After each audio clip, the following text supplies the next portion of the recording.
Paix et salut sur le prophète Mohammed, ainsi que sur sa famille et sur ses compagnons. Salam alaikum, chers auditeurs, chers codisciples. J'espère que vous portez tous très très bien. Aujourd'hui, nous allons parler de la méthodologie pour progresser dans la tariqa. Quelle est la méthodologie pour progresser dans la voie Tijani? C'est une question qu'il est légitime de voir des disciples se poser. C'est-à-dire que quand on rentre dans une tariqa, dans une voie, on se pose des questions. Est-ce que j'avance vite? Est-ce que j'avance? Est-ce que tout est correct? Est-ce que vraiment je suis en train de progresser? Etc., etc. Ce sont des questions qui sont tout à fait normales. Tout le monde se pose ce genre de questions-là. Et souvent, on peut être tenté de chercher des chemins en pensant que si on trouve des chemins peut-être qui sont cachés ou des chemins un peu étranges, on va arriver, on va progresser. En fait, la réalité, c'est que ça ne se passe pas réellement de cette manière-là. En fait, la méthodologie, elle est totalement exposée. En islam, les choses ne sont pas cachées. C'est-à-dire que pour avancer, pour progresser, tout est déjà à notre disposition. Tout est déjà à notre disposition. L'essentiel est à notre disposition. Le particulier peut être caché. Le particulier peut être réservé à certains, à des particuliers, peut-être à une élite, peut-être à des gens très avancés. Mais l'essentiel est toujours exposé au grand jour. Et le disciple Tijani a lui aussi tout ce qu'il lui faut qui est exposé devant ses yeux. Et ce qu'il faut au bon disciple Tijani, c'est tout simplement de suivre ce qui lui est demandé de suivre, tout simplement. Quand il prend la tariqa, donc le muqaddam qui lui donne la tariqa, lui donne les conditions de la tariqa. Voilà, ce sont des conditions immuables. Si le disciple les a bien compris et qu'il les a acceptées, il suffit de les suivre maintenant. Et on va voir donc dans le Jawahirul Ma'ani, si vous regardez, alors on a une chance extraordinaire actuellement, c'est que le Jawahirul Ma'ani est traduit en français. Et dans l'ensemble du livre, et surtout quand vous regardez donc les lettres qui sont adressées aux disciples, donc les lettres de Sidna Cheikh radiallahu anhu qu'il a adressées aux disciples, vous allez voir qu'elles vont toujours tourner autour de certains axes. Et dans ces axes, on va toujours retrouver donc le souci du cheikh pour son disciple, pour que son disciple s'occupe en premier donc très bien de sa prière. Voilà, la prière. Donc la prière est extrêmement importante pour progresser dans la tariqa. Il y a une tendance du nafs en fait qui fait que les choses obligatoires, on a tendance à les négliger pour sauter sur des choses qui ne sont pas demandées.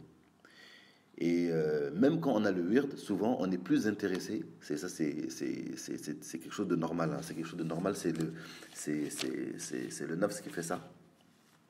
On est souvent plus intéressé aux askars, donc aux asrar, les choses qui sont cachées, les carrés mystiques, les formules particulières. C'est ça qui va plus susciter notre enthousiasme, notre curiosité, plutôt que même les wird de la tariqa. Alors que, en réalité, ce qu'il y a de plus important pour le disciple, c'est d'abord sa condition de musulman. Sa condition de musulman. Qu'il soit un bon musulman.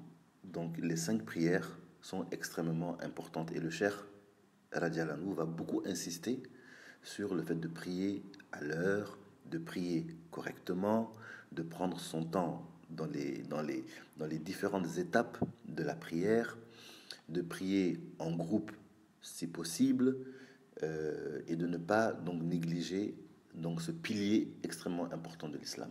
Ensuite, le cher radiallahu anhu va nous rappeler donc, d'éviter le plus possible donc les péchés, donc d'être un bon musulman. Et être un bon musulman, ça veut dire aussi s'accrocher aussi à la doctrine des Ahl al-Sunnah wal Jama'a, donc d'éviter les courants innovateurs dans la Sunna. Donc les courants innovateurs des croyances donc, qui ne font pas partie des croyances des gens de la Sunna. Voilà, donc être un bon musulman, éviter ce que le prophète, paix et salut sur lui, nous a demandé d'éviter, et essayer de faire du mieux qu'on peut, voilà, de faire des efforts pour faire ce que le prophète, paix et salut sur lui, nous a demandé. Voilà. Donc ça, c'est la première condition pour progresser vite dans la tariqa. Voilà. Ensuite, on va parler du wird. Le wird aussi, donc c'est la chose la plus importante pour le disciple. Bon, bien sûr, après sa condition de musulman, c'est le wird qu'il va prendre. Pourquoi? Parce que le wird contient contient le secret du cheikh radiallahu anhu. Le wird contient le secret de la tariqa. Le wird contient le secret de Sayyidina Cheikh Ahmed Tijani radiallahu anhu. Donc toutes les lumières, elles sont toutes contenues dans le wird. Le lazim, wazifa, hadratul juma. Tout est contenu dans cela. Le secret du prophète Mohammed sallallahu alayhi wa sallam, qu'il a transmis à Sayyidina Cheikh Ahmed Tijani radiallahu anhu, tout est dans le wird. Donc le disciple Tijani doit prendre soin de son wird et de prendre soin aussi des conditions auxquelles il a librement adhéré. Les conditions de la tariqa, voilà, qu'il a entendues, qu'il a écoutées, qu'il a comprises et auxquelles il a librement adhéré. Voilà l'essentiel de ce que le disciple doit savoir pour avoir la garantie de progresser dans la tariqa. En plus de cela, maintenant, on va parler maintenant des efforts du disciple. Vous savez, la détermination du talibé. C'est ça qui va aussi donner aussi le carburant donc aux disciples pour avancer vite ou moyennement vite ou très très très très vite. Ce sont les efforts. Il faut que le talibé, en tout cas qui a l'ambition d'aller loin dans la tariqa, il faut qu'il fasse beaucoup d'efforts sur lui-même. Beaucoup d'efforts donc dans la récitation, donc dans le fait de prendre soin de ses prières, de prendre soin de son wird, de faire attention aux conditions de la voix et de réciter beaucoup de Salatul Fatih. Parce que vous allez voir que dans les lettres de Sayyidina Cheikh Ahmed Tijani radiallahu anhu, c'est quelque chose qui revient très souvent. Donc le Cheikh radiallahu anhu nous invite, nous encourage à réciter beaucoup de Salatul Fatih. Parce que la récitation de la Salatul Fatih, en même temps, de la même manière, ça règle les problèmes de la vie quotidienne. Donc les problèmes de la vie quotidienne, beaucoup vont être assainis, assouplis par le fait de réciter des prières sur le prophète et surtout la Salatul Fatih. Donc ça facilite la vie. La récitation de la Salatul Fatih, il y a la protection dedans, ça facilite la subsistance, ça allège les fardeaux, ça dissipe les épreuves. Donc c'est très important surtout à notre époque de réciter beaucoup de Salatul Fatih. Donc ça facilite beaucoup la vie. Celui qui récite beaucoup de Salatul Fatih, bon, vous savez, nous en Afrique, on a l'habitude d'aller chez le marabout, Voilà, donc ça fait partie de notre culture. Le marabout fait partie de notre culture. Voilà, aller se laver ici pour la protection, pour l'ouverture des chances, etc. Ça fait partie de notre culture. Mais celui qui récite beaucoup de Salatul Fatihi, il n'aura plus besoin de ça. Parce que la Salatul Fatihi se charge de tout. Elle se charge de tous les aspects de la vie. Et aussi, elle va se charger aussi de la purification intérieure. Elle va accélérer le travail qu'il a déjà entrepris avec le wird. C'est comme si c'était de l'engrais, mais un engrais extrêmement puissant. Mais l'engrais, si vous mettez de l'engrais sur du béton, ça ne sert absolument à rien. L'engrais, il a une utilité quand maintenant il y a le wird déjà qui est fait correctement et quand la personne donc fait ses prières aussi.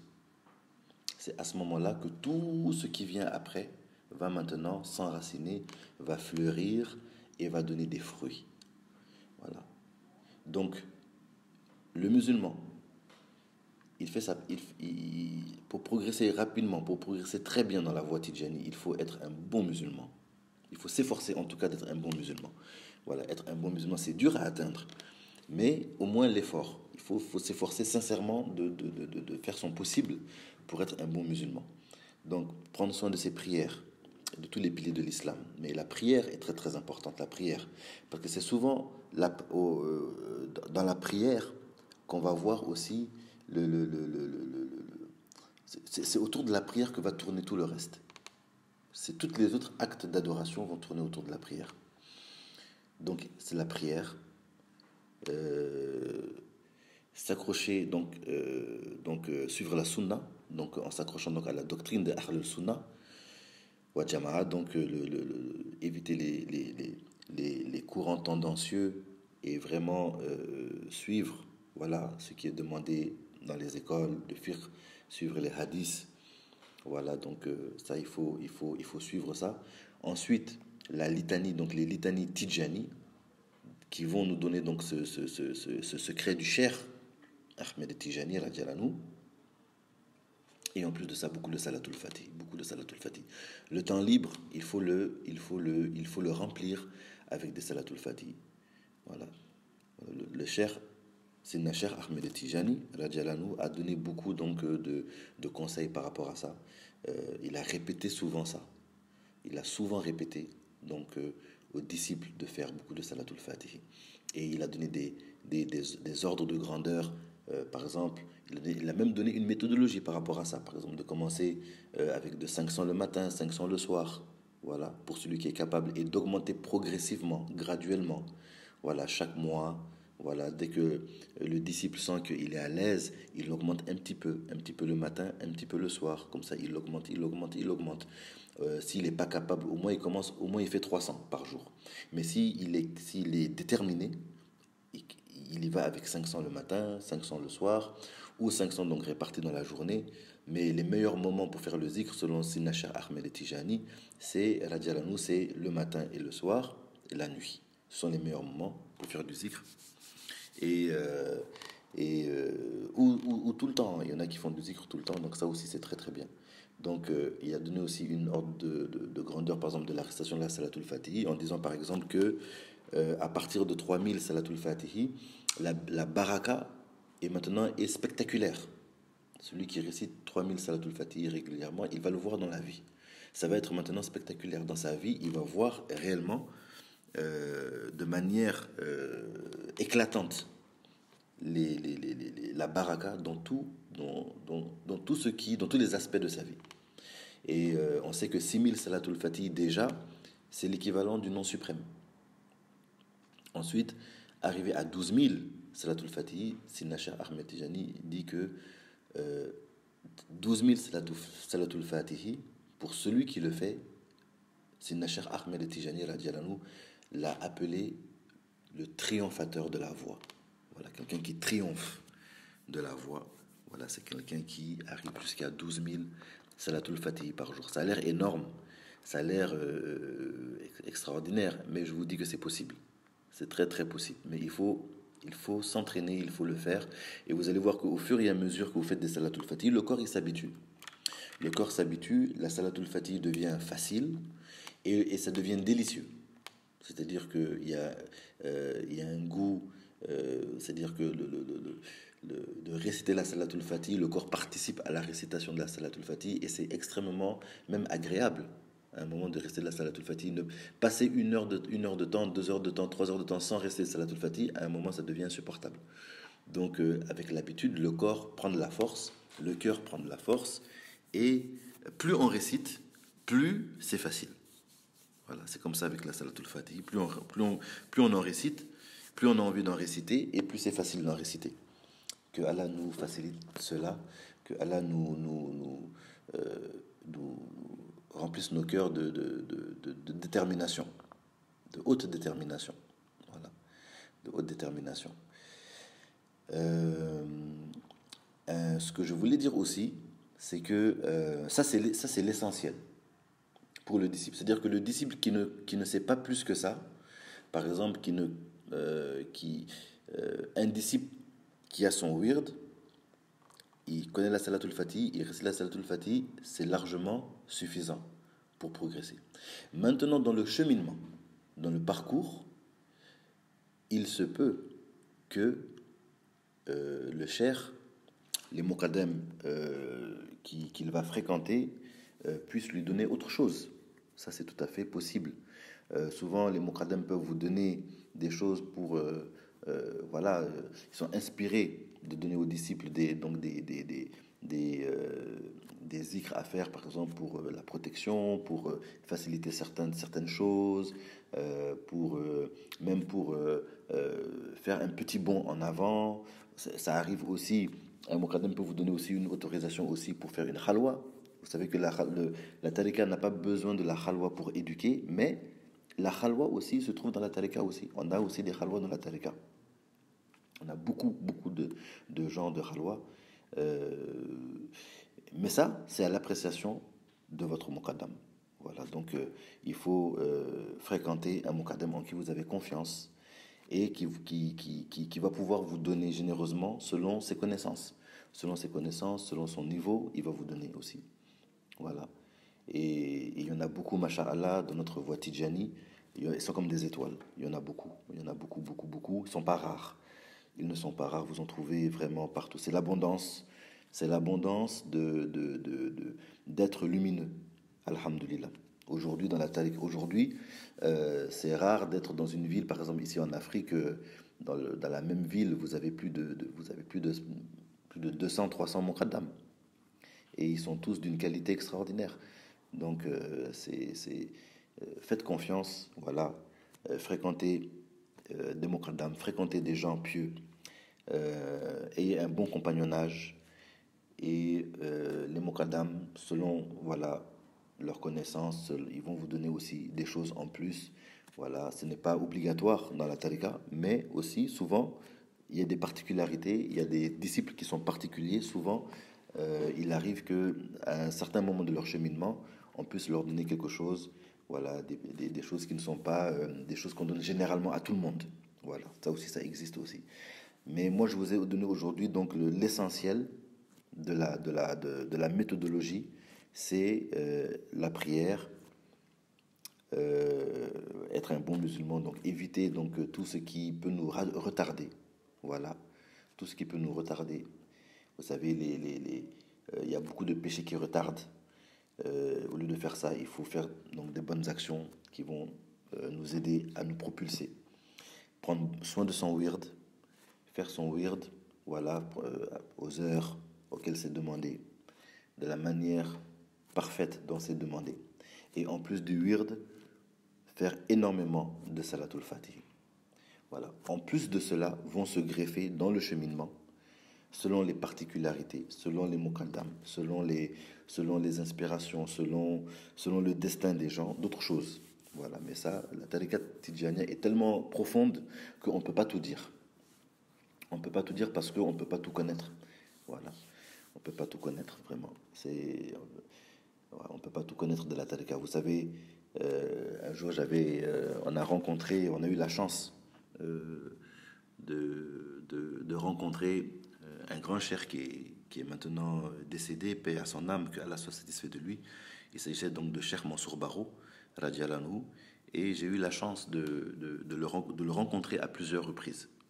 Vraiment, même de faire des wazifas avec lui, de passer du temps avec lui. C'était à Toulouse, il y a très longtemps.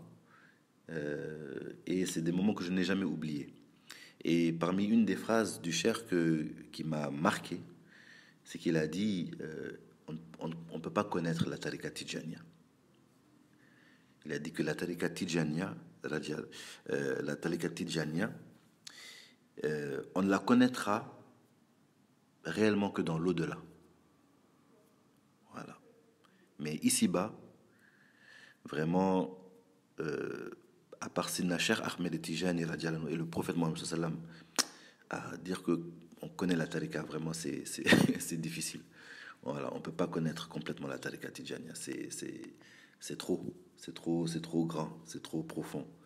Voilà, donc ça, c'est une des paroles de Cheikh Mansour Baro, radiallahu anhu, qui m'avait marqué donc, dans ma jeunesse.